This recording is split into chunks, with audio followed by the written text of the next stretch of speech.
Welcome to Week 7. It's Fantasy Football Today. I'm Jamie Eisenberg. That's Dave Richard. That's Heath Cummings. We are brought to you by BetMGM. Make it legendary. Make it healthy for Week 7. Everybody's hurt in the NFL. A lot of wide receivers dealing with injuries. Going to go through our rankings and tell you who's good to play, who's not good to play, who's healthy. We'll hopefully get some updates from some practice reports, but a lot of injuries that fantasy managers and NFL teams are dealing with. And we have two teams on a bye in Buffalo and Baltimore, so you don't have a lot of star players available to you to set your lineups. Let's start with the quarterbacks. We'll show you the rankings that matter to you, the list 1 through 12, and get some of the obvious plays. And then as we get probably, I don't know, like quarterback 5 after that, it's like, okay, maybe do I trust this guy? Do I not trust this guy? I don't know. I think quarterback 5, quarterback 6, quarterback 7 are pretty obvious plays this week. It's kind of basically through 7, right? So we got Mahomes all the way through Jalen Hurts. We kind of like those guys. A little longer than that. Number 9. I mean, after that, you know. Oh, I'm sorry. Jalen Hurts is number 9. I should learn how to count. Yeah, so after Jalen Hurts, it kind of gets a little bit of a struggle for who do we love, starting with Jordan Love, or who do we actually like. And I'll ask you the question I asked you guys as always, and we can show the other list as well, 13 through 24. Who was the most difficult player for you to rank at this position? So, Dave, I'll start with you. Who did you struggle with when it came to setting your rankings? I struggled with a lot of quarterbacks, but the one that I went back and forth on the most was Sam Darnold. And it's because he's played well, but I definitely respect this Texans defense. When I go back and watch them, I thought that they were better against the run than the pass. I also look at who they played. They took on, in their last 2 games, Cooper Rush, Cam Ward. Those are easy matchups. Those are layups for them. And I think this is a definite step up, coming off the bye, playing in Seattle, tough place to play. And I think Darnold has earned the benefit of the doubt. So I like him. I don't love him, but I don't love a lot of quarterbacks this week. So he's in my top 10 kind of by default. You look at those 3 guys on the screen, Darnold, Jones, Fields, and I think that's kind of the mystery box. Well, Dave's the only guy on the screen right now. Now I'm the guy on the screen. No mystery with you, Heath. Daniel Jones has, again, like Darnold, played so well, and the Colts have done such a great job of putting him in a position to succeed. Fewest sacks in the NFL. They're designing a great offense, getting guys open. But he's on the road. He hasn't been good on the road yet. His yardage production is not QB starter territory. I think 212 passing yards each of the last 2 games. He either runs for 1 yard or 20. It's just, can he get 2 or 3 touchdowns? And I just don't feel great about it on the road this week. So I'm going to sit Daniel Jones, but it is really difficult, and I don't really like it. I'll circle back to Sam Darnold in a minute because he's a quarterback I want to sit. We'll circle back to Daniel Jones as well. He's a quarterback you want to sit. But for me, it's Justin Fields. Now, I think there's a chance he could still play well despite not having Garrett Wilson. And we talk about this fun way to make things work in our favor. We call it Azer statting. So if you take away, you look at Justin Fields, got 3 great games so far this season, and you take away the production for Garrett Wilson in those 3 games, it's basically 10 fantasy points for Justin Fields in every game, 10, 10, and 9. If you do that, he's still averaging 20 fantasy points per game, which is a nice thing to do, and that's not accounting for any replacement production that he would get from whoever's going to catch passes. The Panthers stink. The only quarterback that has failed to have a great game against the Panthers for the most part has been Michael Penix. So there's an opportunity here for Fields to still play well. I'm on an island here. Sportsline's on an even different island because they have him at 6. But without Garrett Wilson, I still think Justin Fields is a top 10 quarterback because of what he'll do with his legs. When he's been at his best, he's been running. And 2 quarterbacks so far this season that have had good games against the Panthers, 3.4 or more fantasy points with just their rushing totals alone. So can he get you to 16 fantasy points with his arm? I think he'll be about 4 or 5 points with his legs, 40-plus rushing yards with his legs, maybe a touchdown. I still think he's going to be an okay start. But again, I know I'm out there a little bit in terms of how I feel about Justin Fields. All right, let's talk about some quarterbacks that we're starting and sitting. So, Heath, speaking of Love, you like Jordan Love. You think he's going to do well in this matchup against Arizona? Yeah, he's another guy who's actually played really well so far this year. It's just he's ended up in a lot of games where he throws 22 passes and it doesn't turn into production. But if you look at the yards per attempt, you look at his EPA per dropback, he is producing like the good quarterback he was a couple of years ago and not what we saw last year. The one thing we've seen against Arizona is that quarterbacks throw the ball a lot. 39 pass attempts per game against them. And some of that is because there was a 55 attempt game early in the year. Some of that, it's just guys throwing more when they face the Cardinals. I do think we'll see a few more pass attempts for Love in this game, and he's one of those guys that's still in my top 10 that I feel good about starting, not part of the big blob after. He lit them up in week 2 or week 3 last year when he was coming back from the first knee injury that he suffered in Brazil. So did have a 20-plus point per game against this defense, so hopefully that carries over to this week as well. Dave, you're starting Matthew Stafford, which is interesting because he does not, at least the expectation, does not have Puka Nacua for this week's game in London. It has a lot to do with the matchup. And I like the other receivers that the Rams have. They've got Devontae Adams. They've got Jordan Whittington. They've got Tutu Atwell. That's going to be their downfield guy. I hope they have Tutu Atwell. If they don't have Tutu Atwell, that actually might make me change my opinion on Stafford just a little bit. They also have their tight ends, and they have their running backs who haven't been doing well. Jacksonville's been pretty good against the run.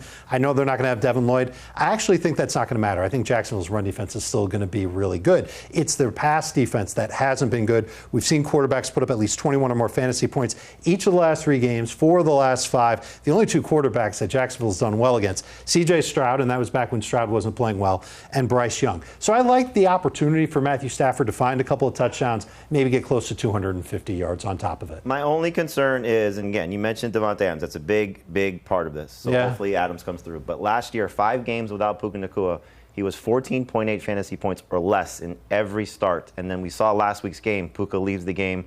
Baltimore's defense was abysmal, and he does not play well without Puka on the field. So anytime you see a receiver of his caliber not there, it makes me very nervous.